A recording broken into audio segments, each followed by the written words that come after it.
I'm ready for a new challenge. I'm open to trying something new. Bayern Munich is a huge club. It's an institution in the world of football. And this may be the right chance for me at the age of 28 now for me to move on and try other things. And of course, Liverpool have made a number of signings in those attacking areas over the course of this summer. So maybe he was thinking game time might not be quite as much as I'd like, particularly when you're fighting against the likes of Hugo Ekitike and Florian Wirtz, who in a combined package are around £200 million of outlay for Liverpool. He probably thought, actually, now is the right time for me to move on.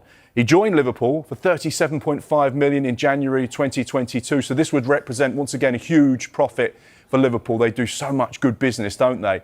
And just a couple of details that have come to me whilst we've been stood here, actually, listening to Jess, is that Liverpool have arrived in Tokyo and Luis Díaz is with the first team squad. So gives you an indication that whilst the two clubs are talking, he's not being sent for a medical in Germany as of yet. So Liverpool arrived in Tokyo and that deal worth around 75 million euros, which is about 66 million pounds. Now, dare I ask, we've been talking a lot about a certain Alexander Isak. He's made it seem pretty clear that he sees his future away from Newcastle. Feels like he has an eye on one club in particular, Liverpool. Could this deal, with Luis Díaz departing, mean there is space and room for Alexander Isak at Liverpool? Well, at the moment, Liverpool have Hugo Ekitike, Darwin Núñez and Luis Díaz as the three number nines. He's obviously more of a false nine, someone that can play out wide, but was used quite a lot by Arne Slot as that false nine throughout the course of the Premier League last season. So therefore, there is a little bit of a gap.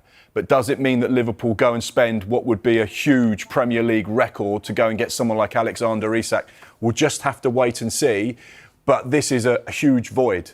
And Arne Slot is going to want to make sure he has a strong squad because they've got a Premier League title to try and defend. They'll have Champions League football. They want to try and get to the latter stages of those competitions in the Cup as well. So you'd imagine Liverpool's spending hasn't finished just yet. But Alexander Isak, whilst he has been on their radar, there was that informal inquiry to Newcastle United, which was rebuffed.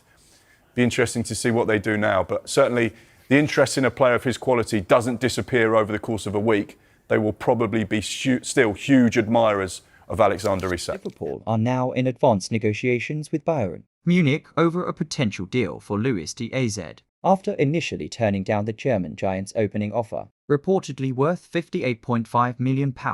The Reds stood firm in their valuation of the Colombian winger, whose explosive pace, creativity and flair have made him a fan favourite at Anfield. With talks intensifying, this transfer saga is heating up, and Díaz's future hangs in the balance as both clubs push to strike a deal that could reshape Bayern's attack and leave a big hole in Liverpool's wide play.